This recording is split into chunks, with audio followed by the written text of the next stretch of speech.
नमस्कार, आपका स्वागत है हिंदी मंथन विद गीतिका पर। हमारा टॉपिक चल रहा है राम भक्ति काव्यधारा। राम भक्ति काव्यधारा के आज हम प्रमुख ग्रंथों के बारे में करेंगे और प्रमुख कवियों के बारे में जिनसे क्वेश्चन एग्जाम्स में बन जाते हैं। सबसे पहले है हमारे इंपॉर्टेंट रहेंगे विष्णुदास जी। ठीक है, इनके नाम को भी आपने ध्यान में रखना है क्योंकि क्वेश्चन आ जाता है कि विष्णुदास जी का संबंध किससे था। राम भक्ति काव्यधारा से था, कृष्ण भक्ति से था, किससे था। तो आपको पता होना चाहिए कि ये राम भक्ति से संबंधित थे विष्णुदास जी। ठीक है, तो विष्णुदास जी सबसे पहले इनके द्वारा लिखा गया कौन सा ग्रंथ है, देखिए यह है रामायण कथा। ठीक है, इस ग्रंथ को आपने ध्यान में रखना है, रामायण कथा। देखिए इस ग्रंथ को जो है वाल्मीकि रामायण के आधार पर लिखा है इन्होंने। ठीक है, विष्णुदास जी ने रामायण कथा को वाल्मीकि रामायण के आधार पर लिखा है। आगे देखिए नेक्स्ट हमारा ईश्वरदास जी, नाम को आपने ध्यान में रखना है, ईश्वरदास। ईश्वरदास के महत्वपूर्ण ग्रंथ है दोनों ही, भरत मिलाप, अंगद पैर और सत्यवती कथा। ये तीनों ही इंपॉर्टेंट ग्रंथ है इनके। भरत मिलाप पूछ लिया जाता है किसके द्वारा लिखा गया है, ईश्वरदास। इंपॉर्टेंट नाम रहेगा विष्णुदास, ईश्वरदास, इनको आपने ध्यान में रखना है। अंगद पैज किसके द्वारा लिखा गया है, ईश्वरदास। सत्यवती कथा, ईश्वरदास। ठीक है, आगे देखिए गोस्वामी तुलसीदास। इसके बारे में तो मुझे कुछ बोलने की ज़रूरत ही नहीं, आपको पता है इसका हर पॉइंट, प्रत्येक पॉइंट इंपॉर्टेंट रहेगा। सबसे पहले गोस्वामी तुलसीदास जी का जो ग्रंथ है रामचरितमानस। ठीक है, सबसे पहले महत्वपूर्ण ग्रंथ कौन सा है, रामचरितमानस। हिंदी का सर्वश्रेष्ठ महाकाव्य माना जाता है। क्या है, इसे हिंदी का सर्वश्रेष्ठ महाकाव्य माना जाता है। आगे देखिए विनय पत्रिका, गोस्वामी तुलसीदास जी के द्वारा लिखा गया। कवितावली, गीतावली। गोस्वामी तुलसीदास जी के बारे में हम डिटेल्ड एक अलग क्लास में करेंगे। सारे ग्रंथों के बारे में जो भी महत्वपूर्ण पॉइंट्स है तुलसीदास जी से संबंधित क्वेश्चन, उनकी एक अलग क्लास में आपको बना दूंगी। ठीक है, अभी फिलहाल आप इन ग्रंथों के बारे में देखिए। गीतावली, दोहावली, जानकी मंगल, पार्वती मंगल, वैराग्य संदीपनी, भरवे रामायण। देखिए आगे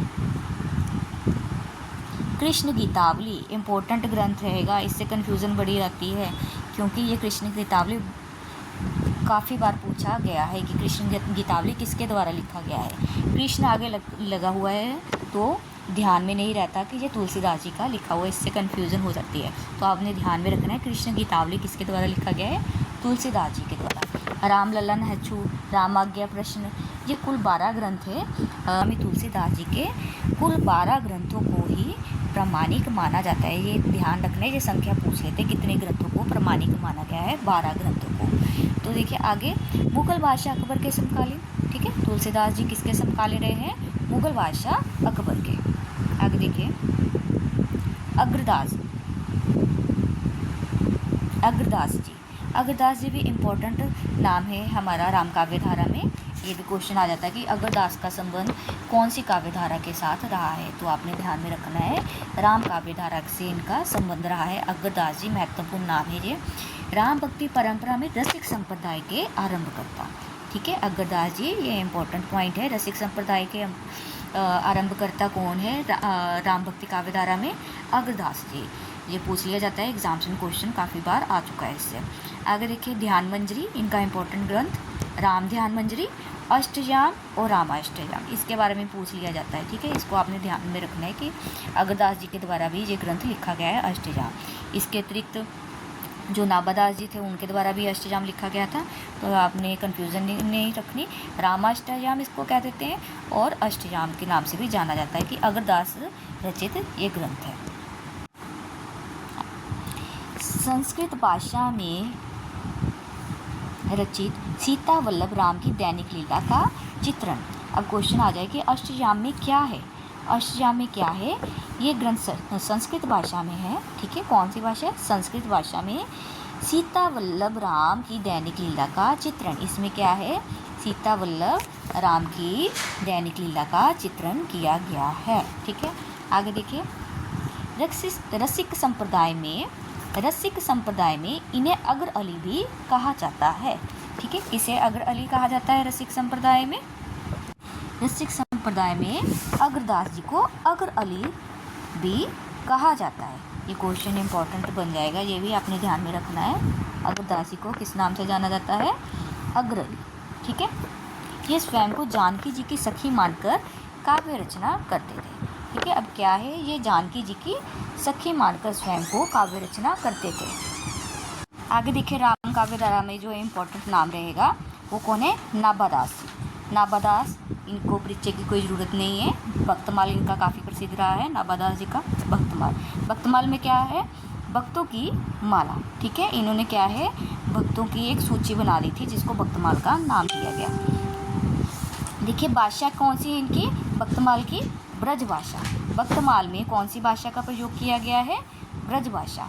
आगे देखिए, भक्तमाल में 200 कवियों का जीवन वृत्त है। इंपॉर्टेंट पॉइंट है, इसको आपने ध्यान में रखना है। कितने कवि, 200 कवि, पूछ लिया जाता है ये क्वेश्चन। एक ही छप्पे में एक भक्त की सभी विशेषताओं का अद्भुत समावेश। अब भक्तमाल की इम्पोर्टेंट क्वालिटी क्या है, उसमें क्या है, उन्होंने एक ही छप्पे में एक भक्त की सभी विशेषताओं का समावेश किया है। ठीक है, आगे देखिए, इनकी इम्पोर्टेंट रचना कौन सी है, अष्टजाम। ठीक है, नाभादास जी की भी आ गई अष्टजाम। ठीक है, इससे पहले किसकी आई थी, ये देखिए, ये नाभादास जी की अष्टजाम राम भक्ति विषयक पद है। इसमें अष्टजाम में क्या है, राम भक्ति विषयक पद। अग्रदास जी के द्वारा इससे पहले आई थी अष्टजाम। ठीक है, और नाभादास जी के द्वारा। ठीक है, इसमें क्या है, राम जी की उसमें जो अग्रदास जी के द्वारा लिखी थी उसमें क्या थे, राम जी की दैनिक लीला का चित्रण था। ठीक है, इसमें राम भक्ति विषयक पद है। अब आगे देखिए, नाभादास ने अष्टजाम की रचना श्रृंगार भक्ति अथवा रसिक भावना लेकर की है। ठीक है, इसमें भी क्या है, रसिक भावना का समावेश हुआ है। ये भी इम्पोर्टेंट है। अष्टजाम में कौन सी भावना से अष्टजाम की गई है, श्रृंगार भक्ति या रसिक भावना।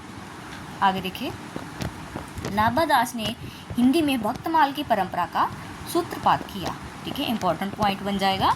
किसने किया हिंदी में भक्तमाल की परंपरा का सूत्रपात, नाभादास जी के द्वारा। इनके गुरु का नाम अग्रदास। अब ये अग्रदास जी के ही शिष्य हैं। ठीक है, इससे पहले हमने अग्रदास जी के बारे में किया था। किसके शिष्य हैं नाभादास जी, अग्रदास। ये भी इंपॉर्टेंट पॉइंट है, इससे भी क्वेश्चन बनता है।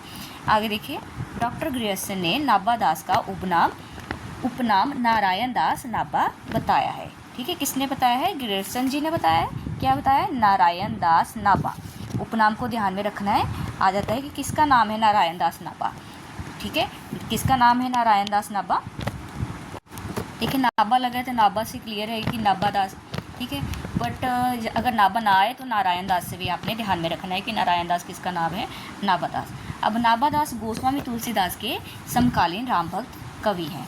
नाभादास क्या हैं, गोस्वामी तुलसीदास के ही समकालीन भक्त कवि हैं। राम काव्य धारा के अगले प्रसिद्ध कवि रहे हैं केशवदास जी। ये रीतिकाल के भी प्रसिद्ध कवि हैं केशवदास जी। इनके द्वारा राम जी के विषय में जो इम्पोर्टेंट ग्रंथ लिखा गया उसका नाम है रामचंद्र का। आपने इसको ध्यान में रखना है, रामचंद्र का। ठीक है, राम जी के विषय में लिखा गया ग्रंथ केशवदास जी के द्वारा रामचंद्र का। इसका समय भी ध्यान में रखना है, 1601। ठीक है, ये केशवदास जी का समय मैंने साथ में दे दिया है क्योंकि ये भी इंपॉर्टेंट है, ये भी पूछ लिया जाता है केशवदास जी का समय। आगे देखिए, केशवदास जी का उपनाम वेदांत मिश्र। थोड़ी सी जानकारी केशवदास जी के बारे में जो महत्वपूर्ण रहेगी एग्जाम की दृष्टि से। आगे देखिए, क्या है, केशवदास जी निम्बार्क संप्रदाय में दीक्षित थे। ठीक है, केशवदास जी कौन से संप्रदाय में दीक्षित है, निम्बार्क संप्रदाय, ये भी ध्यान में रखना है। केशवदास ओरछा नरेश महाराज राम सिंह के भाई इंद्रजीत सिंह के गुरु और राजाश्रित कवि थे। ठीक है, इंद्रजीत सिंह के क्या थे, गुरु और राजाश्रित कवि थे। इंद्रजीत सिंह कौन थे, राम सिंह के भाई। महाराज नरेश, ओरछा नरेश जो है महाराज राम सिंह के भाई थे इंद्रजीत सिंह। ठीक है, इंद्रजीत सिंह के गुरु और राजाश्रित कवि थे केशवदास जी। आगे देखिए, ऐसा माना जाता है केशवदास ने रामचंद्रिका की रचना तुलसीदास के रामचरितमानस की प्रतिस्पर्धा में एक रात में की। तो आपने इस बात को ध्यान में रखना है। देखिए, कितने इंपॉर्टेंट लाइन है, एक रात में की। ठीक है, देखिए, एक रात में। ठीक है, कौन से ग्रंथ की रचना एक रात में की माना जाता है, रामचंद्रिका की। रामचंद्रिका किसके द्वारा लिखा गया है, केशवदास जी के द्वारा। तो आपने इस बात को भी ध्यान में रखना है। किसकी प्रतिस्पर्धा में लिखा, तुलसीदास जी के रामचरितमानस की प्रतिस्पर्धा में लिखा गया था ये ग्रंथ। आगे देखिए, प्राणचंद चौहान, ये भी इंपॉर्टेंट नाम है और इनके द्वारा लिखा गया ग्रंथ रामायण महानाटक। ठीक है, पूछ लिया जाता है रामायण महानाटक किसके द्वारा लिखा गया, प्राणचंद चौहान। अगले महत्वपूर्ण कवि हैं माधवदास जी। देखिए, माधवदास जी के द्वारा कौन से ग्रंथ लिखे गए, रामरासो, अध्यात्म रामायण। अध्यात्म रामायण इंपॉर्टेंट ग्रंथ रहेगा। अध्यात्म रामायण किसके द्वारा लिखा गया है, माधवदास जी के द्वारा। आगे देखिए, हृदय राम हनुमान नाटक। ठीक है, ये भी इंपॉर्टेंट है। नरहरि बारहट पौरुष्य रामायण, ये भी इम्पोर्टेंट है। लालदास अवधविलास, सेनापति कवि रत्नाकर, इसमें से कुछ भी नहीं छोड़ने वाला, आपने कोई पॉइंट नहीं छोड़ना, किसी कवि को नहीं छोड़ना, ठीक है। सारे के सारे ग्रंथ इंपॉर्टेंट है। आगे देखिए सेनापति कवि रत्नाकर, इसमें 394 छंद में रामकथा का वर्णन है, ठीक है। कवि रत्नाकर के कौन से छंद में? 394 छंद जो है उसमें रामकथा का वर्णन किया गया है। आगे देखिए इंपॉर्टेंट बात, जो सूरदास जी हैं, आपको पता ही है सूरदास जी किस काल के कवि रहे हैं? कृष्ण काव्यधारा के कवि रहे हैं सूरदास जी। बट उन्होंने क्या है, सुरसागर के नवम स्कंद में, ठीक है, सूरदास जी ने सुरसागर के नवम स्कंद में क्या है, राम कथा के प्रमुख ग्रंथों को अपने पदों का विषय बनाया है, ठीक है। कौन से स्कंद में? नवम स्कंद में राम कथा के प्रमुख प्रसंगों को अपने पदों का विषय बनाया। ये भी इम्पोर्टेंट पॉइंट रहेगा, तो ये भी पूछ सकते हैं कि सूरदास जी ने कौन से स्कंद में राम कथा का वर्णन किया है, तो नवम स्कंद में। तो आज के लिए इतना ही। उम्मीद है आपको आज की क्लास पसंद आएगी। मिलते हैं अगली क्लास में।